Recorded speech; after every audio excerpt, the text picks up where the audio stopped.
The fear of the Lord is the beginning of knowledge. Fools despise wisdom and instruction.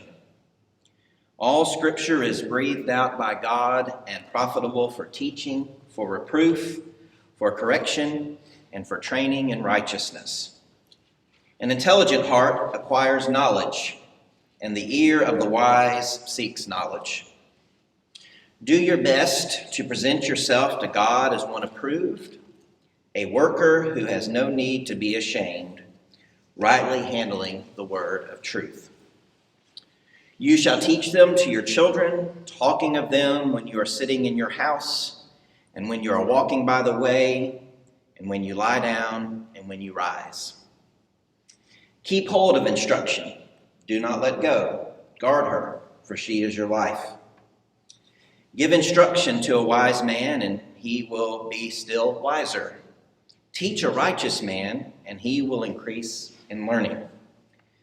The fear of the Lord is the beginning of wisdom, and the knowledge of the Holy One is insight.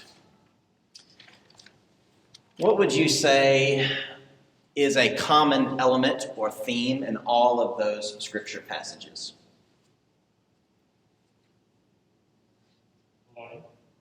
Learning. Okay, good. What about learning?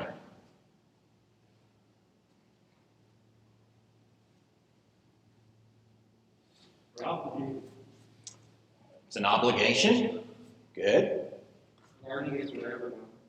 It's for everyone. Anything else? Why? It's wise. It's wise to learn. Well, the source of learning. He mentions words several times. The source in this context is Scripture. And does it ever stop? It's all about continuing to learn and to grow in wisdom, right? What would you call that? I might call that continued education. Or, as our general education objectives say, we need to become lifelong learners, right? Lifelong learners. It was about, time gets away from me, but it was probably close to 10 years ago now, that one of the efforts that we wanted to sort of enact from enrollment side was to get on the campuses of some of our sister institutions, not to take students away from them, but to encourage students that were graduating from their courses of instruction or their programs to continue their education with us. And we contacted one of those institutions, and they declined to invite us to their campus, which is their right.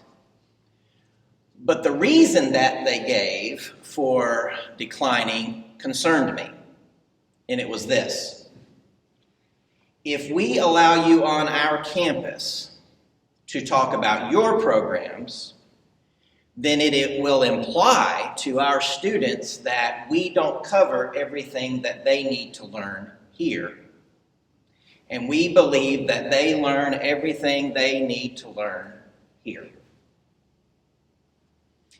Now, if you are in the Associate's program here, or the Bachelor of Arts program here, or the Master of Arts or Master of Ministry, or as I'm supposed to be focusing on, the Master of Divinity program, are you going to learn everything you need to learn here? That's impossible, isn't it? Because we ought to be lifelong learners. We ought to be people that continue to learn and to grow. So that's why I've been assigned this topic of continued education. When you graduate from here, again, no matter what the program is, hopefully what we've done, another one of our program objectives on the BA level is about information literacy. And the way I define information literacy is knowing when you need information, knowing where to look for that information. Once you've found information, knowing how to analyze it, and then being able to use that information ethically and responsibly. And so we can teach you concepts, we can teach you processes, we can model those things for you, but actually doing those things takes place not only in the classroom here, but after you graduate for your whole life. Now, one of the challenges is going to be, now as I think about continuing ed, just before I get to the challenges, you know, every profession that I know of has some sort of continuing ed requirement. If you're an attorney, you have to continue to learn about the law and changes, processes, that kind of thing, and you have to confirm that you've completed a certain number of continuing ed units every year. Same thing for physicians or nurses or architects or realtors or educators. But the challenging thing as ministers is you're probably going to be expected to continue your education, but exactly how you do that is going to be sort of left up to you. And so that can be challenging because when you have all of the stuff of ministry, it's going to be really easy for you to forget that you need to continue to grow, that you need to continue to learn. And so right now, what you need to commit yourself to is having a plan to continue your education and to continue being a learner after you leave here. So I'd like for all of us to sort of contribute. So what are some ways that you think ministers can continue their education, something that's practical that somebody can commit to help them to continue to be a lifelong learner? What are some ways that we can do this? Read the book a month. I'm glad that Bill said that, because one of the easiest but most helpful ways to continue to learn is read. Whether it's a book a month or a book a week or a book every 6 months, continue to read. I'm always concerned when I hear someone say that's in ministry that I don't like to read. Amen. I mean, that's part of the job, right? I mean, it would be like, Wayne, it would be like a historian saying, I don't like to read, and I don't like to research, and I don't like to write. Well, that's the job. And so you need to read. Now, the wonderful thing about technology and stuff like that today is if you're not a fast reader, if you struggle with comprehension, if you're an auditory learner, you need to hear something, then there are so many different ways that you can read books, right? You can listen to an audiobook. One of the things I love to do, if I'm trying to read something quickly, but I need to be able to process it, one of the things I do is if I have an ebook on a Kindle, I have my phone read it to me. It can read it faster than I can read it. I can highlight and underline as I go along, and it helps me with comprehension. That might not be something that helps you, but it helps me, especially when I'm trying to process large amounts of material in a very short amount of time. And so read ebooks, read print books, spend time, get to know your librarian. There are public libraries offer free accounts oftentimes, so you can check out ebooks and audiobooks and just read. And read about all types of subjects. Yes, read about scripture and theology and ministry, but read about psychology, read about history, read about current events. Just read. You'll be a better minister, you'll be a better preacher. You'll learn, and you'll be a lifelong learner. Good, Bill. What else? Doing self-reflections Okay, explain. Doing self-reflections. on how we can handle a situation that we've been through differently. I love it. I love it. I quote Travis a lot. He doesn't know it, but I quote him a lot because one of the things that I've heard him say a lot is that you're going to make mistakes, but that the key to life is not making the same mistake over and over again. Make different ones. And Austin, that idea is sort of coincides with yours. And the idea is you learn by reflecting on your experiences. And so, what went wrong? What went right? What do I need to do differently? How would I change this if the same circumstances were to come up again? Very good. So see experiences, see mistakes, see victories as ways to learn. Love that. What else? Directed study. If you're not self-motivated, engage. Yes. But you make yourself accountable. Directed study. And how can that happen?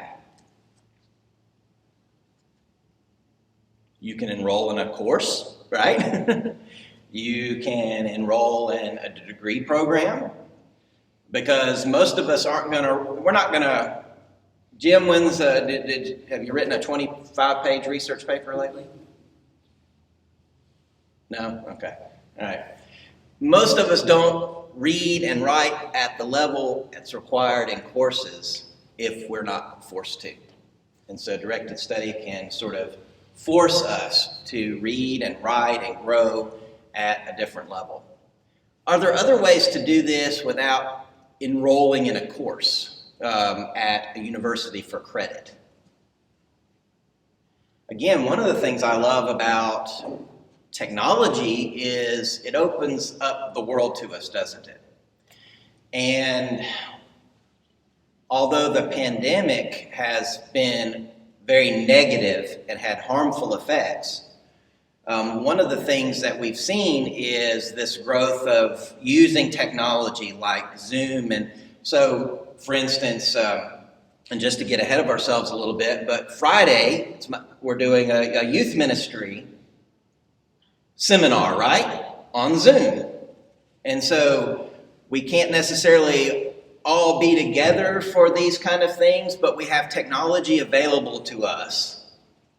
And you can sit in a course taught by somebody at Yale or Harvard or wherever you want, and that can be a form of directed study as well, where you're listening to experts, you're listening to people who have passion and expertise in a particular topic or whatever. So directed studies. Those of you that are enrolled in the MDIV program, I'm sure I'm talking to some of you, you sort of already understand this, that you need to learn more, you need to grow, but continue to do that even after you've completed the MDIV program here. What else? Lifelong mentors. Lifelong mentors, I love that. So, in other words, we need help, don't we? Okay? And so, like Austin was talking about, self-reflection, and that's important. But we also need to have other people give us insight and reflection, because we have blind spots, don't we? There are idiosyncrasies and blind spots that I have that I don't notice because they're blind spots, right? And just like a blind spot that you have in your car, if you know that it's there, what can you do? You can adjust your behavior, right? But if you don't recognize it, it can become dangerous, correct? So we're all going to have blind spots. We're all going to have prejudices. We're all going to have idiosyncrasies. The problem is when you don't recognize them. That becomes dangerous. But when you're self-aware and you recognize them, then you can act accordingly. And one of the ways you do that is ask for help. What am I doing that I could be doing better? What am I doing well that is blessing people, but it can bless people, in even greater ways if I fine-tune things just a little bit? What am I doing that I need to stop doing? And a lot of that can come from experienced mentors. That's exactly right. Good. What else? And not too much overlap with what you talked about, just getting into the habit of going to conferences, workshops, and seminars in your field. And often your churches will help you with at least one of those a year on expenses. That's exactly right. And so, sort of in conjunction with what Travis was saying about directed learning, one of the important things is doing these workshops, lectureships, seminars on a regular basis. And again, one of the wonderful things is, before, you would have to travel to a location. You'd have the expense of a hotel room, food, gas, all that kind of stuff, or airplane tickets. And you don't have that anymore, do you? In a lot of circumstances, that you can in your office attend seminars, attend lectureships, attend any kind of continuing ed kind of stuff like that. And so get in the habit of that. And one of the things the president mentioned is really important is a lot of time churches will cover one of those maybe a year or two a year.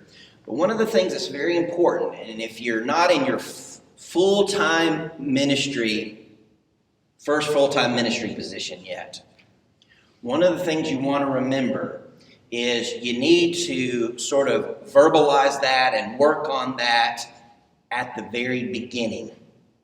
Get that set, okay?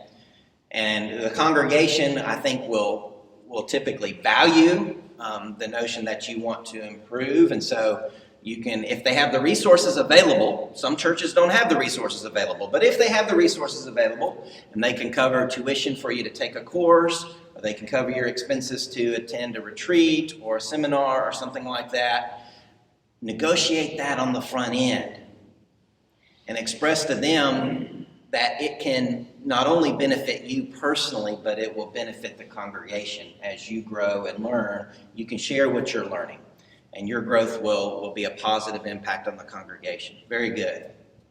Travis, how much time do we have? You get about 8 minutes. All right. Anything else? Interact with people that are outside of your field of expertise. I really like that a lot. That's one of the reasons that when we talked about reading is read different stuff. And so, sometimes it's weird, but we look at higher ed, for instance, or we look at, somebody with a PhD or whatever, and we assume that this person is an expert maybe in all things because they have a PhD. I'll pick on Jeremy. So your PhD from Bright is in what? Okay, so that makes sense because Dr. Barrier, is here, and he is an expert on biblical interpretation. He has studied for many years. He has read broadly on the subject, primary sources, secondary sources, original languages. He has written extensively on aspects that focus on biblical interpretation. He has been a resident scholar in Germany. So when you want to know something about biblical interpretation, Dr. Barrier would be a good person to talk to about that. But is Dr. Barrier an expert on all topics? Are you, Jeremy? Okay, not all topics. That for sure, maybe some other things, but not all things. And so, and neither am I, and neither are you. And so, yes, you know some things about some things, but you need to listen and interact and broaden what you know by listening to other people. Very good. Anything else?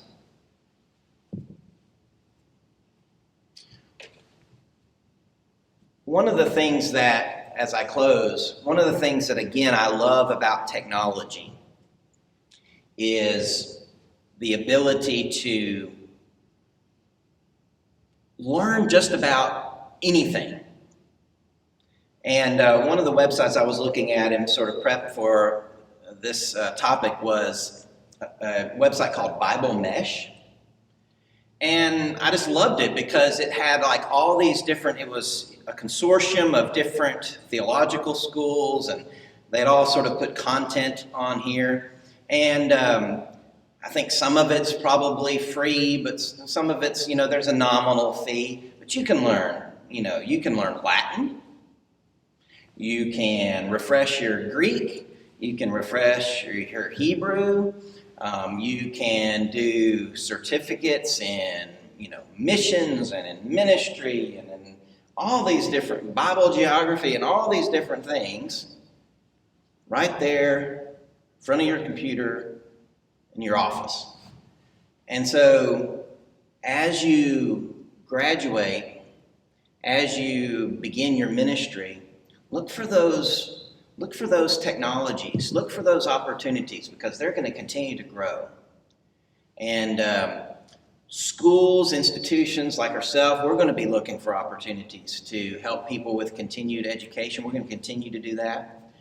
And we're going to see that need and growth in that area more and more. And so it's not about necessarily completing a degree program or getting a degree or anything like that. It's about learning. It's about growing. And it's such an exciting time to be alive in that way, because there's so many opportunities. And so continue to be learners, be lifelong learners, grow, and continue your education. Wayne? One of the things that Brother Basil Overton would say a lot of times during graduation, he'd say, gentlemen, you're not finishing your education, you're just beginning. That's exactly right. It's the beginning, and you never get there. You never get to the end. We just hope we've given them the tools to learn how to continue studying with. Absolutely. Thank you for letting me speak with you and talk with you and interact with you today. And continue to learn, continue to grow, continue your education, and you all have a great day. God bless.